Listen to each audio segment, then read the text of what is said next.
What's up, everyone, and welcome back. Today we're diving into one of the most crucial topics for your AP World History exam. Unit 7, Topic 6, The Causes of World War II.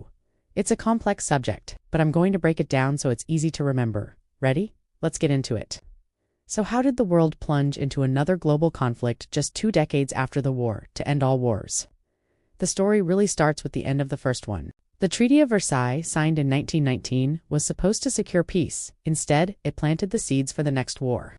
Germany was hit with massive reparations payments, lost its colonies and some of its own territory, and was forced to drastically reduce its military. Most humiliating of all was Article 231, the War Guilt Clause, which forced Germany to accept full blame for starting World War I. This created deep-seated resentment and a sense of national humiliation among the German people, which would become a powerful tool for future leaders. While Germany simmered, other nations were also unhappy. Italy, despite being on the winning side, felt cheated. They were promised territory in the negotiations, but received very little, leading to a sense of betrayal. Japan, another victor, was also dissatisfied. They wanted more recognition as a global power and greater control in Asia, but their ambitions were often checked by Western nations. These feelings of frustration in Italy and Japan would fuel their own aggressive expansionist policies later on. Then, the global economy took a nosedive. The Great Depression, which began in 1929, wasn't just an American problem, it was a worldwide catastrophe. International trade collapsed, unemployment skyrocketed, and people everywhere were suffering. In this climate of desperation and uncertainty, democratic governments seemed weak and ineffective. People started looking for strong leaders with simple, powerful solutions, even if those solutions were radical and dangerous. This economic chaos created the perfect breeding ground for extremist ideologies to take root and flourish. This is where we see the rise of fascism. In Italy, Benito Mussolini and his fascist party promised to restore order, national pride, and the glory of the ancient Roman Empire. In Germany, Adolf Hitler and the Nazi Party capitalized on the public's anger over the Treaty of Versailles and the economic crisis. Hitler promised to restore German greatness, reclaim lost lands, and create a pure German nation. Both leaders used aggressive nationalism, militarism, and propaganda to consolidate power, crushing all opposition and establishing totalitarian states where the government had total control. With these aggressive, expansionist regimes in power, the world became a much more dangerous place. Let's look at their actions leading up to the war, which AP graders love to see you connect. First, Japan made its move. In 1931, they invaded Manchuria, a resource region in northern China, and set up a puppet state called Manchukuo. The League of Nations, the international organization created to prevent such aggression, condemned Japan's actions but did little else. They had no real power to enforce their decisions, no army to back them up. This sent a clear message to other aggressor nations: you can get away with it. Inspired by Japan's success, Italy invaded Ethiopia in 1935. Again, the League of Nations imposed sanctions, but they were weak and ineffective. Mussolini successfully conquered Ethiopia, further exposing the powerlessness of the international community to stop aggression. Meanwhile, in Germany, Hitler began to systematically dismantle the Treaty of Versailles. In 1935, he announced that Germany would rearm, building up its military in direct violation of the treaty. A year later, in 1936, he sent troops into the Rhineland, a demilitarized zone on the border with France. This was a huge gamble, but Britain and France did nothing. Why? This brings us to a key policy: appeasement.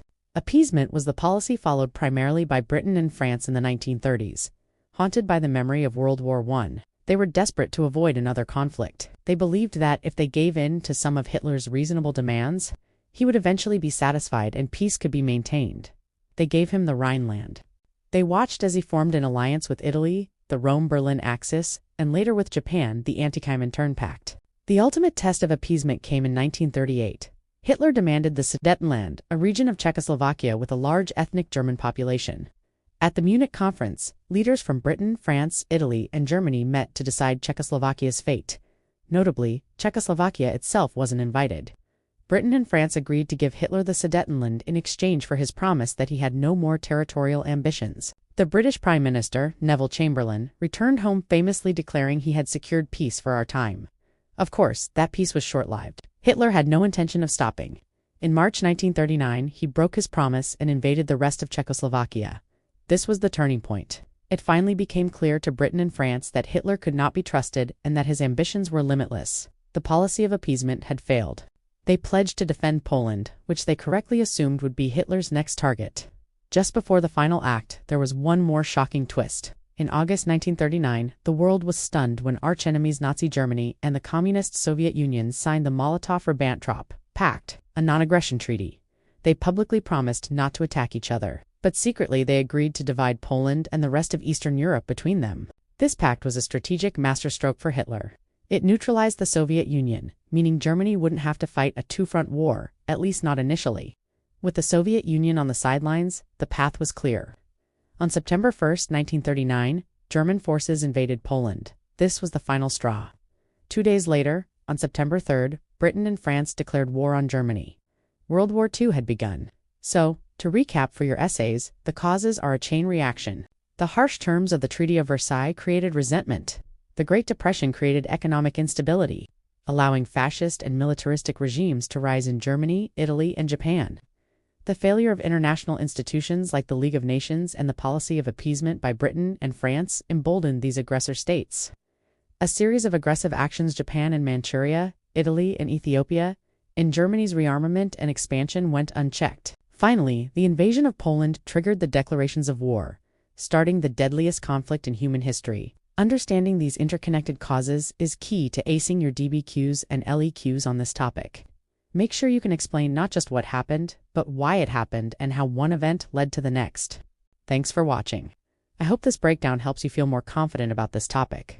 Keep up the great work. Please hit that like button and subscribe for more AP World Review content. And I'll see you in the next video.